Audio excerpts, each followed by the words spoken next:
Ryan Reynolds here from Mint Mobile. With the price of just about everything going up during inflation, we thought we'd bring our prices down.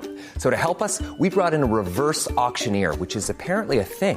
Mint Mobile Unlimited Premium Wireless. How to get 30, 30, bit to get 30, bit to get 20, 20, 20, bit to get 20, 20, bit to get 15, 15, 15, 15, just $15 a month? Sold! Give it a try at mintmobile.com/switch. $45 up front for 3 months plus taxes and fees. Promo rate for new customers for limited time. Unlimited more than 40 gigabytes per month. Slows full terms at mintmobile.com. On today's Smart 7, Labour launch Great British Energy, Paris gets set for Olympic drama and lots more. It's Friday, 26th of July, it's Holistic Therapy Day, and happy birthday, Sandra Bullock.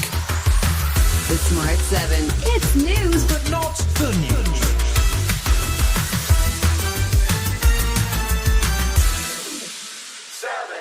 Thursday saw Labour launch Great British Energy, one of their flagship policies from the election campaign. The intention is to provide a publicly owned energy company that will invest in clean power and drive investment in renewable energy across the UK.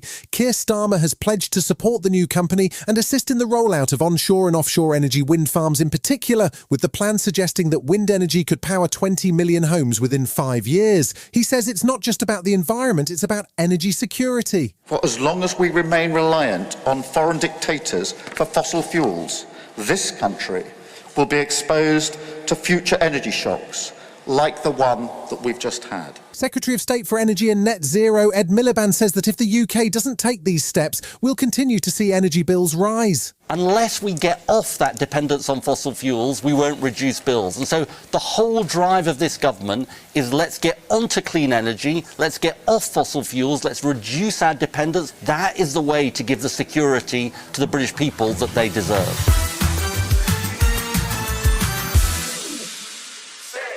Nominations for the new Tory leader opened on Wednesday evening, and already 4 hats have arrived in the ring. James Cleverly, the Shadow Home Secretary, was first to declare an interest, along with Robert Jenrick, Mel Stride and Tom Tugendhat. Tom is intent on appealing to what's left of the right wing of the party, but things didn't get off to a great start when his new slogan inadvertently created the acronym TURD. He was making his case to Kay Burley on Sky News as to why the UK might need to leave the European Court of Human Rights. You've got to be prepared to look at all of these organisations, and if they serve the British interest, then we support them, and if they don't, then we either reform them or we derogate or we leave them. And I think you've got to be clear-eyed about this. The nominations close next week and 4 candidates will be selected to go to a membership vote. Former Minister Damien Green says the ECHR is definitely going to be a significant issue in the contest. It's got to be reformed. It's clearly not as fit for purpose as it was in the 1950s when it was set up. Absolutely, the next leader of the Conservative Party should lead the way in reforming the ECHR. We're 3 weeks into the new Labour government and they're sounding increasingly concerned about what the Tories left behind. Prime Minister Keir Starmer told business leaders that the public finances are in the worst place since the Second World War, and it's expected that Chancellor Rachel Reeves will reveal a black hole of up to £20 billion when she gives the findings of her Treasury audit on Monday. In the meantime, Labour ministers have been attempting to reset the tone with unions and with the civil service, including the Chancellor of the Duchy of Lancaster, Pat McFadden. The days of government ministers waging culture wars against the civil servants are over. Instead, we want a civil service that's motivated, valued, and helps the government deliver its priorities.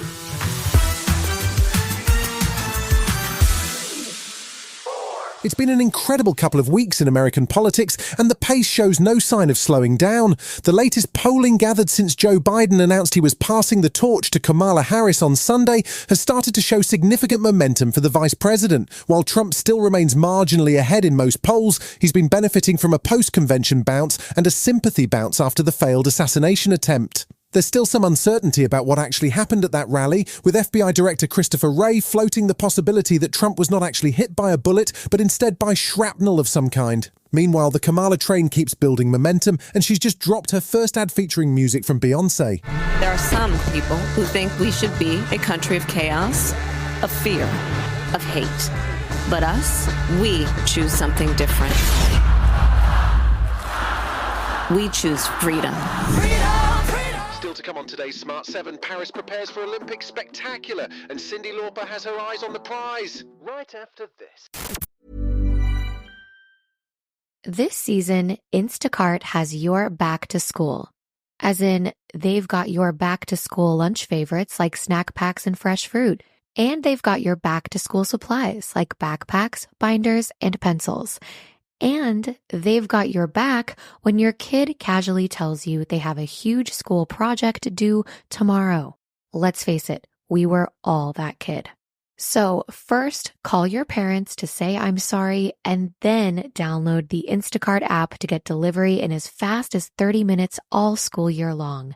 Get a $0 delivery fee with your first 3 orders while supplies last. Minimum $10 an order. Additional terms apply. Welcome back.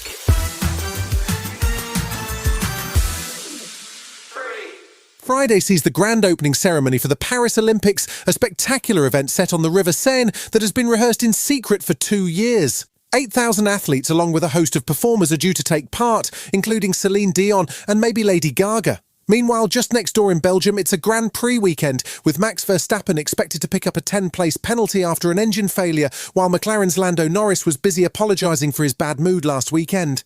With the summer break due, there were more driver signings announced as Esteban Ocon leaves Alpine to sign for Haas. They have big plans. They are already, having a great upward trajectory. They've been performing extremely well as, a small group, and they are just doing better than teams with more than 1,000 people. So it is super impressive, and I hope that we can do great things together.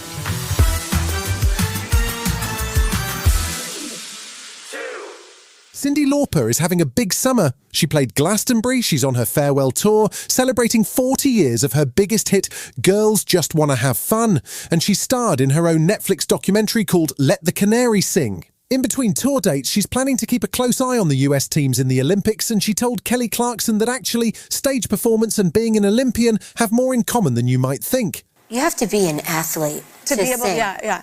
As long as you do aerobics, you have to do aerobics for the vagus nerve system, right?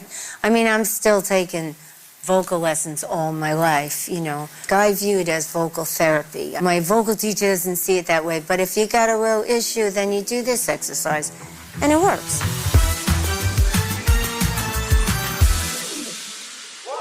There's a new movie based on a video game on the way, but it's hard to know how excited we should be. This one is called Borderlands, and it's set in a post-apocalyptic landscape, not dissimilar to the world of Mad Max. It was being directed by Eli Roth, a horror master who brought us Cabin Fever and Hostel, but he quit the project and there's been some reshooting going on. Oh, and star Cate Blanchett says she only agreed to the movie in what she called a moment of COVID madness. It does have an all-star cast including Kevin Hart, Jack Black and Jamie Lee Curtis, and we'll find out if it's any good on August 9th. I'm the only one who can open the vault.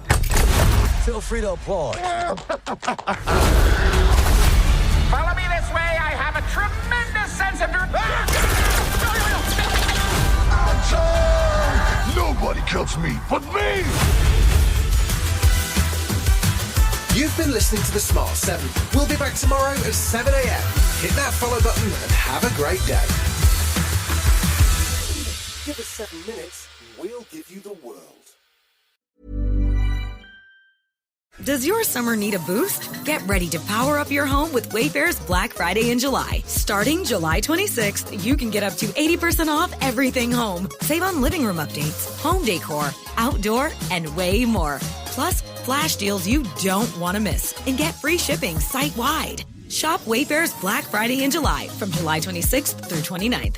And head to wayfair.com to start shopping our lowest prices of the summer. Wayfair, every style, every home.